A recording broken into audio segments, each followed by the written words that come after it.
Dear Abby, a few years ago, I asked a friend to accompany me to a concert for which I offered her a free ticket.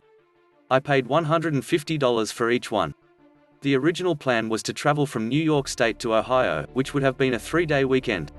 She responded with a grateful yes, then instantly changed the location to head in the opposite direction, planned out the entire trip, including the driving, and turned it into a 5-day trip.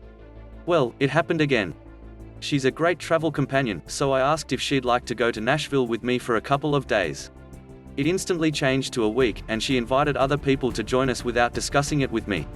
Within 90 minutes of bringing up the trip to her, it no longer includes Nashville. It's like she waited for me to invite her to do something just so she could change it to something she wanted to do.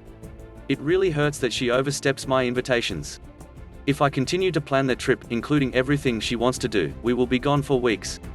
What can I say or do to make her see I really wanted to go to Nashville?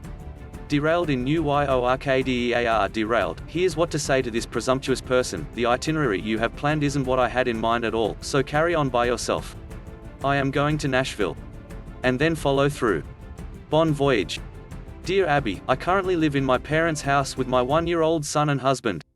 We live here not because of unfortunate circumstances or events, but because we help my elderly and disabled parents with things such as bills, rent, groceries, etc. Unfortunately, my lazy sister also lives under the same roof.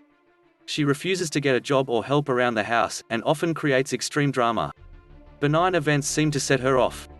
I have told my parents on numerous occasions that I can't deal with the madness, and either she goes or we do.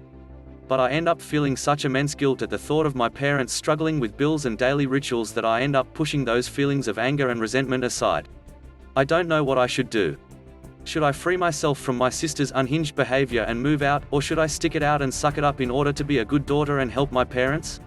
Rock and a hard placedar rock. The problem with issuing an ultimatum is that for it to be effective, one has to be prepared to follow through. You haven't done that, so your protestations aren't taken seriously. You and your husband need to have one more talk with your parents and make clear that the current living situation isn't working for you because it is too stressful. Tell them if the situation isn't changed, and your sister at the very least finds a job and contributes, you and your husband will be moving. Then follow through. Dear Abby is written by Abigail Van Buren, also known as Jean Phillips, and was founded by her mother, Pauline Phillips.